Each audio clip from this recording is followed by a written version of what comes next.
नमस्कार साथियों, स्वागत है आपका अपने YouTube चैनल मेटा स्टडी पर।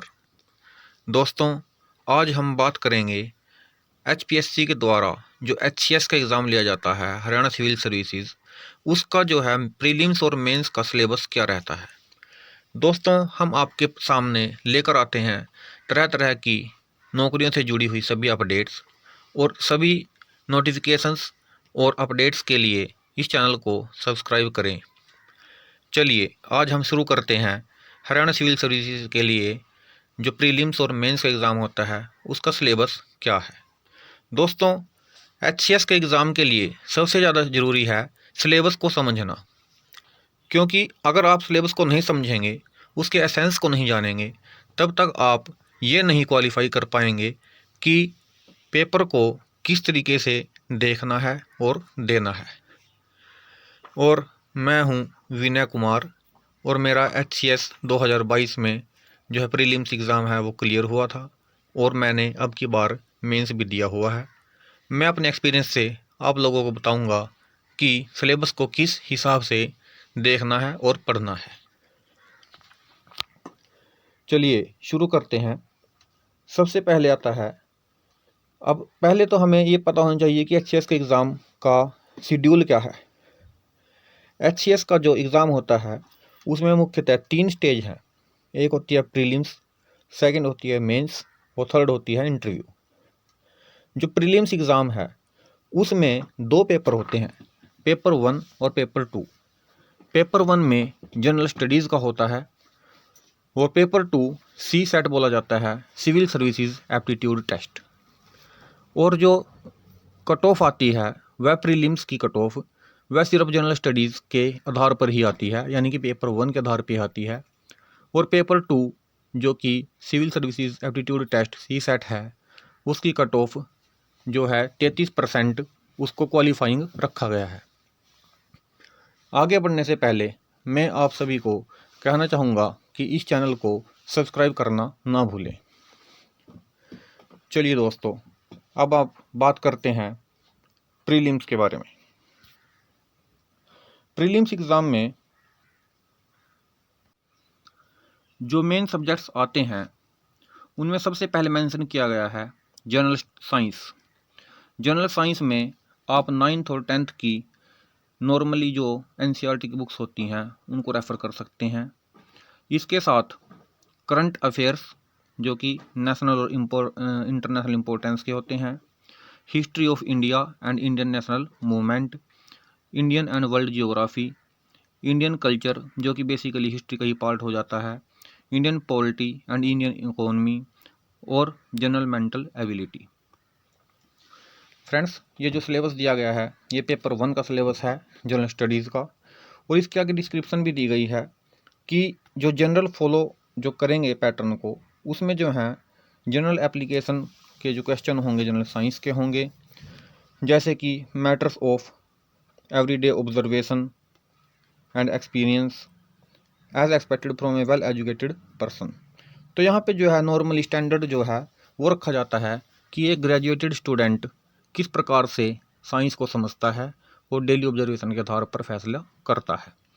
इसी प्रकार से सभी सब्जेक्ट्स का एक जनरल क्राइटेरिया बताया गया है कि किस प्रकार के क्वेश्चन पूछे जाते हैं। मैं आपको नेक्स्ट वीडियो में इन सभी सब्जेक्ट्स के लिए जो बुक्स होती हैं कौन सी रेफ़र करनी है उनके बारे में भी डिटेल से जानकारी दूंगा। अब बात करते हैं CSAT civil services aptitude test के बारे में। इसको बोला जाता है CSAT, फुल फॉर्म इसकी है सिविल सर्विसेज एप्टीट्यूड टेस्ट। इसमें जो normally comprehension, interpersonal skills including communication skills, logical reasoning and analytical ability, decision making and problem solving, general mental ability and basic numeracy आती है। अब यहाँ पे ध्यान देने वाली बात यह है कि जो जनरल मेंटल एबिलिटी है इस टॉपिक को पेपर 1 में भी कंसीडर किया गया है। वैसे नॉर्मली इससे जो है क्वेश्चन होते हैं वह पेपर 1 में नहीं आते हैं, लेकिन फिर भी कई बार डिसीजन मेकिंग का क्वेश्चन 1-2 जो है पेपर 1 में भी डाल दिया जाता है। और दूसरी बात यह है कि लोग ज़्यादातर सी सेट को क्वालिफाइंग होने की वजह से इग्नोर कर देते हैं। और बहुत से स्टूडेंट्स मैंने ऐसे देखे हैं जिनका पेपर 1 क्वालिफाई है लेकिन वो सी सेट क्वालिफाई नहीं कर पाए। और जनरल स्टडीज़ का जो एग्ज़ाम है इसकी सबसे पहली शर्त यही है कि जब तक आपका सी सेट क्वालिफाई नहीं होगा तब तक आपका पेपर 1 चेक नहीं होगा। और प्रीलिम एग्ज़ामिनेशन जो होता है वह ऑप्शनल सब्जेक्ट होता है, यानी कि इसमें आपके पास 4 ऑप्शन दिए होते हैं और आपको इनमें से सिलेक्ट करना होता है एक OMR सीट पर। अब आती है बात मेंस एग्ज़ामिनेशन की। जब आपका प्रीलिम्स क्वालिफाई हो जाता है तब आपके सामने आता है मेंस एग्ज़ामिनेशन, जो कि डिस्क्रिप्टिव है, सब्जेक्टिव है नेचर में, और इसमें आपको आंसर लिखने पड़ते हैं जो शॉर्ट आंसर भी हो सकते हैं। 10 मार्क्स, 20 मार्क्स, 14 मार्क्स, कितने भी नंबर के क्वेश्चन हो सकते हैं। इसमें जो है सिलेबस को 4 हिस्सों में बांटा गया है। पहला सब्जेक्ट है English and English essay. English essay में जो हैं लगभग 5 टॉपिक हैं और ये फिक्स ही टॉपिक हैं जो हर बार एग्ज़ाम में आते ही हैं। इनमें कोई ज़्यादा चेंजेस नहीं किए जाते हैं। जैसे कि पहला टॉपिक है प्रिसाइज राइटिंग, दूसरा है कंप्रीहेंशन ऑफ गिवन पैसेजेस, तीसरा है एस्से, चौथा है यूसेज एंड वोकेबुलरी और पांचवा है जनरल ग्रामर। अगर मैं इनकी डिटेल में बात भी करूं, क्योंकि अब की बार भी मैंने एग्ज़ाम दिया था, तो इनका जो नंबरिंग होती है वो किस हिसाब से होती है कि जो जनरल ग्रामर है वो 30 मार्क्स की आती है और जो एस्से है वो भी 30 मार्क्स का आता है। और यहाँ पे जो प्रेसाइज राइटिंग है 10 नंबर की आती है, पैसेज 20 नंबर का आता है और 10 नंबर की ही वोकेबुलरी आती है। इस प्रकार से 100 नंबर का पूरा पेपर होता है। अब बात करते हैं हिंदी की। हिंदी में भी एक एस्से आता है स्पेसिफिक टॉपिक पे, कंपोजिशन यानी कि आइडियम्स जो कि मुहावरे और लोकोक्तियाँ हैं, एक पैसेज दिया होता है जो कि एक प्रोज में और दूसरा गद्य में होता है। पद्य और गद्य दोनों 5-5 नंबर के पैसेज दिए होते हैं जिनको कि हिंदी में ही ट्रांसलेट करना होता है। साथ में आता है प्रेसिज राइटिंग। लेकिन पिछले 2 एग्ज़ाम का जो हम विवेचन करें तो हम पाएंगे कि अब प्रेसिज राइटिंग हिंदी में नहीं आ रही है। ये सिर्फ हर बार लेटर ही लिखने को देते हैं, चाहे वो मोहल्ले की सफाई के लिए हो, चाहे वो किसी फ्रॉड वगैरह का इंटीमेशन बैंक मैनेजर को देने के लिए हो। इसी प्रकार से translation of English passage into Hindi, एक आपको इंग्लिश पैसेज दिया जाएगा और उसे आपको हिंदी में ट्रांसलेट करना है। तो ये दोनों जो हिंदी और इंग्लिश दोनों ही एग्ज़ाम हैं, ये दोनों ही 100 मार्क्स के होते हैं। उसके बाद जो सब्जेक्ट आता है जो कि सबसे ज़्यादा वास्ट सब्जेक्ट है वो है जनरल स्टडीज़ का।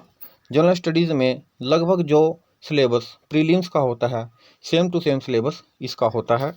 इसमें जो है मेन टॉपिक्स होते हैं वो होते हैं history, geography, politics, current and national issues यानी current affairs, India and the world, ये भी करंट अफेयर्स का ही टॉपिक है, Indian economy, international affairs and institutions, development in the field of science and technology और स्टैटिस्टिकल एनालिसिस। तो इस प्रकार से इसको भी 2 हिस्सों में बांटा गया है, लेकिन पेपर में एक ही हिस्से में सारा एग्ज़ाम आता है। वो चाहे अलग अलग टाइप से अलग अलग क्वेश्चन दिए जा सकते हैं।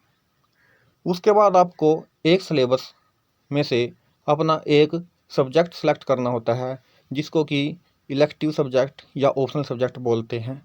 आप अपनी मनपसंद सब्जेक्ट को इसमें सेलेक्ट कर सकते हैं। ऑप्शनल सब्जेक्ट का जो एग्ज़ाम होता है वह 200 नंबर का होता है और जो जनरल स्टडीज़ का एग्ज़ाम है वो भी 200 नंबर का होता है। इस प्रकार से कुल जो है मेंस एग्ज़ामिनेशन है वो टोटल 600 मार्क्स का होता है। और आपको हम बता दें कि जो रिजल्ट तैयार होगा मेंस एग्ज़ाम के बाद उसमें प्रीलिम्स के नंबर जो हैं नहीं जुड़ते हैं, सिर्फ जो नंबर आते हैं वो 600 मार्क्स में से आते हैं, यानी कि सिर्फ मेंस एग्ज़ाम के ही नंबर जुड़ते हैं। उसके बाद आपकी जो स्टेज है, तीसरी स्टेज है इंटरव्यू।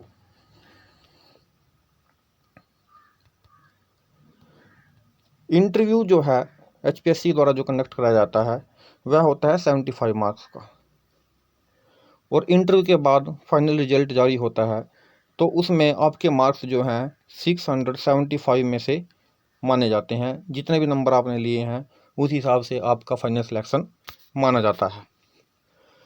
अगली वीडियो में हम बात करेंगे एचपीएससी एचसीएस के लिए बुक्स की, कि आपको कौन सी बुक्स पढ़नी चाहिए और कौन सी बुक्स नहीं पढ़नी चाहिए, क्योंकि बहुत ज़्यादा वास्ट सिलेबस होने की वजह से कई बार हम सिलेबस में ज़्यादा उलझ जाते हैं।